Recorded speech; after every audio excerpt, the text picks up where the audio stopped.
김정은이 말이죠. 문재인을 버렸다. 그것도 누구 입에서 얘기 나왔냐면 정세현의 입에서 이야기가 나왔습니다. 이거 심각한데요. 정말 북한 얘기하면은 눈이 번쩍 뜨이는 정세현입니다. 어떻게든 네. 북한한테 잘해주려고 하고요. 그러다 보니까 문재인 정권이 하는 말 박수만 치던 정세현인데요. 김정은이 문재인을 버렸다라는 취지의 발언을 드디어 남북이 했습니다. 다 버렸어. 그러니까요.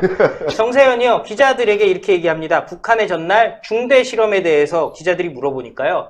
아마도 ICBM 엔진의 출력을 높이는 실험이다 라고 얘기를 하면서요.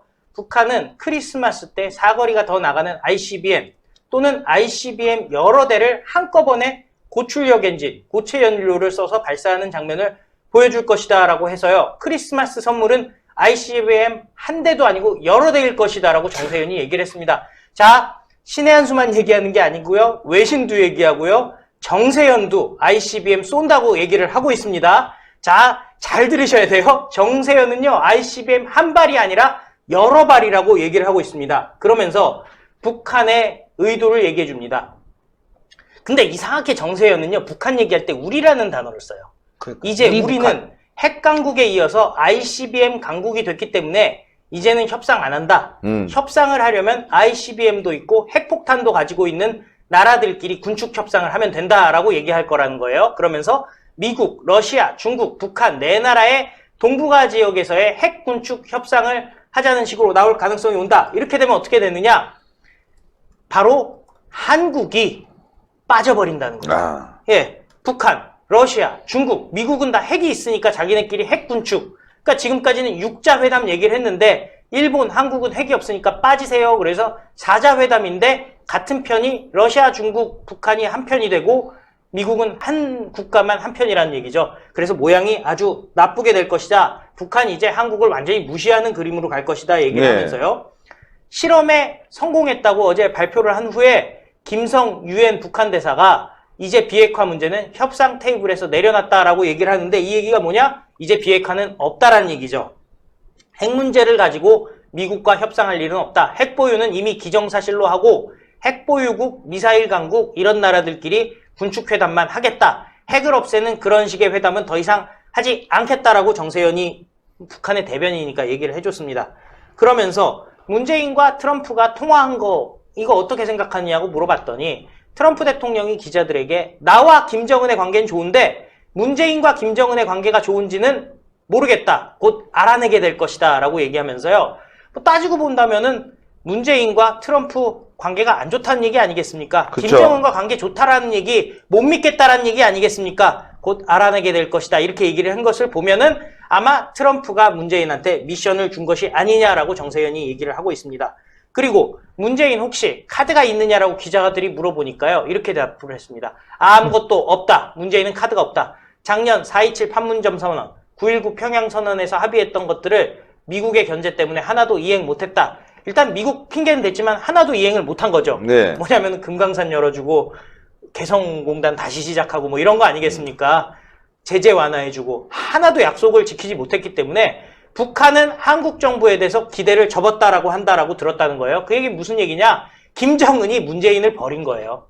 마지막 믿었던 김정은이 문재인을 버렸다는 겁니다. 예.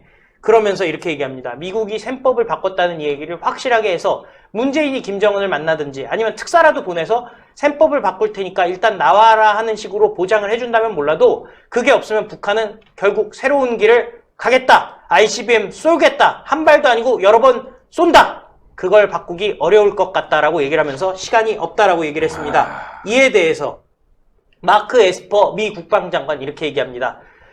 기자들이 물어봤어요. 북한이 핵실험과 장거리 미사일 실험을 하면 미국은 어떻게 대응하겠나? 가상의 시나리오에 대해서 말하고 싶지 않다. 내 임무는 준비태세를 분명히 하는 것. 이 준비태세가 무엇이냐?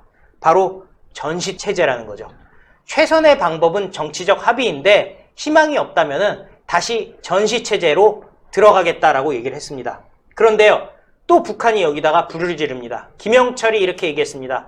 트럼프가 발언한 거 전쟁 군사 옵션도 있다라고 얘기한 거에 대해서 참으로 실망감을 감출 수 없다. 트럼프가 매우 초조해하고 있음을 읽을 수 있다. 북한이 초조해하고 있죠. 그러면서 어쩔 수 없이 이럴 때 보면 참을성을 잃은 늙은이라는 것이 확연히 알리는 대목이다. 이제 북한이 트럼프 대통령을 직접적으로 욕하기 시작했습니다. 비난하고 있군요. 늙은이. 이럴 듯 경솔하고 잘망스러운 늙은이여서 또다시 망령든 늑다리로 부르지 않으면 안 될 시기가 다시 올 수도 있을 것 같다. 결국에는 망령된 늑다리라고 욕을 한 겁니다. 조만간 ICBM 쏠 때 이 얘기를 한 번 더 할 것 같습니다. 그러면서 트럼프는 조선에 대하여 너무 모르는 것이 많다. 이게 제일 중요합니다. 우리는 더 이상 잃을 것이 없는 사람들이라고 김영철이 얘기했습니다.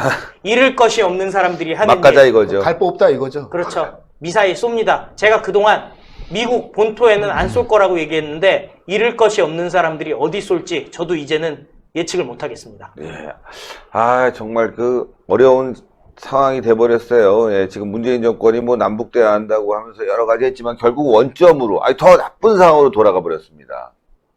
더 나빠질 수밖에 없는 게 사실은 시간 끌어준 꼴이 됐잖아요. 그러니까요. 김정은이한테 핵 개발 완료하고 ICBM을 더욱 고도화해서 본토까지 바로 타격할 수 있는 대륙간 탄도미사일을 개발할 시간을 문재인 정권 2년 지금 한 7개월 동안 벌어준 꼴이 됐죠. 사실은 저렇게 되는 시나리오였어요, 사실은. 그래서 북한에 대해서 더욱 고강도 압박을 통해서 빨리 중단시켜야 되는 상황이었는데, 질질 무슨 어디 가서 저 정상회담 한다고 쇼하면서 시간을 벌어준 게 됐죠. 그러니까. 이게 사실은 저렇게 될 줄 몰랐냐? 제가 보기에는 문 정권은 알았어요, 저렇게 될 거. 아, 알고 있었어요. 그러니까 단적인 예가 뭐냐? 지금 사실상의 핵 보유국으로서의 지위를 인정받을 가능성이 점점 높아지는 것이거든요. 그러니까 군축 협상에 들어가자는 거 아니에요? 그 군축 협상이라는 게 결국엔 대륙간 탄도미사일의 범위, 그러니까 사정거리 내지는 미사일 기수를 놓고 군축을 하는 거지. 북한에서도 지금 얘기하는 거 아니에요. 우리는 이미 핵 보유국이다. 핵을 없애는 군축 협상에는 아예 이제 그 협상 테이블에 안 놓겠다는 거잖아요. 그러면 그렇게 되면 어떻게 되냐? 종국적으로는 대한민국의 자체 핵 무장론이 나올 수밖에 없거든요. 왜냐하면 우리에게는 핵이 없으면 그렇죠. 아무리 F-35 아니라 뭐를 갖다 놔도 핵을 가진 상대방하고는 아예 처음부터 게임이 안 되니까. 그렇죠. 그러면 자체적인 핵 무장론이 더욱 힘을 얻을 수밖에 없는데, 핵 무장을 할 수 있는 잠재적인 능력이 있는 나라였죠. 이 정부 들어서기 전까지만 해도. 근데 이 정부 들어서서 뭐 했어요?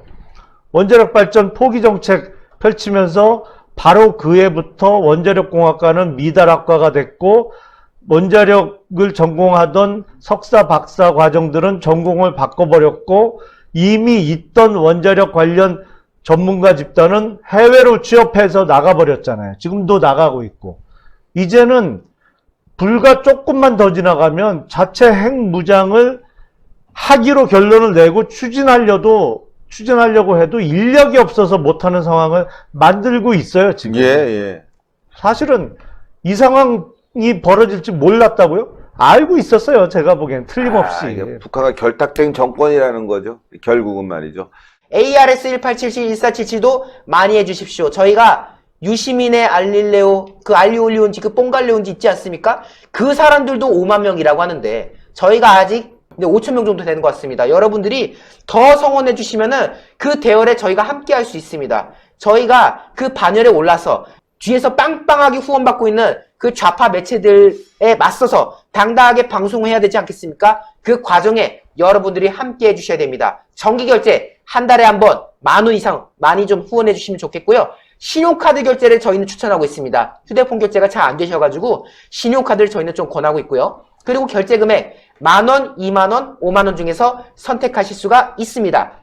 그리고 신용카드 번호 앞면 혹은 뒷면에 16자리가 있는데요. 그거 그대로 그냥 입력해 주시면 됩니다. 체크카드도 물론 가능하고요. 그리고 유효기간 연을 6자리. 이거 많이들 어려웠어요. 사실 저희도 지금 업체에 좀 얘기를 하고 있긴 한데요. 일단은 지금 정해진 룰대로 해주셔야 됩니다. 6자리라 하면 월을 정확하게 기입을 해주셔야 되는 건데, 가령 여러분들의 카드 앞면 혹은 뒷면에 03 빗금 2라고 써져 있으면요. 앞에는 3월, 뒤에는 2021년을 뜻하는 거니까요. 202103이라고 입력을 해주시면 되겠습니다. 만약에 여러분들의 카드에 05 빗금 23 이렇게 써져 있으면요. 앞에는 5월, 뒤에는 2023년을 뜻하는 거니까요. 202305라고 해주시면 됩니다. 마지막으로 가입자 생년월일 6자리를 누르라고 하는데요. 그냥 주민번호 6자리, 주민번호 앞에 6자리를 그대로 입력해 주시면 됩니다. 가입이 성공하면요. 정상 처리되었다고 나오고요. 실패할 경우에는 실패되었다고 나옵니다. 다만 서버가 폭주할 경우에는 여러분께서 정확한 정보를 기입하셨더라도 실패가 될 수 있습니다. 그러니까요. 여러분들 당황하지 마시고 나중에 여유가 되실 때 ARS 1877-1477로 다시 연락 주시면 정상 처리되니까요. 신의 한수 정기 후원 계속해서 많은 성원 부탁드리도록 하겠습니다.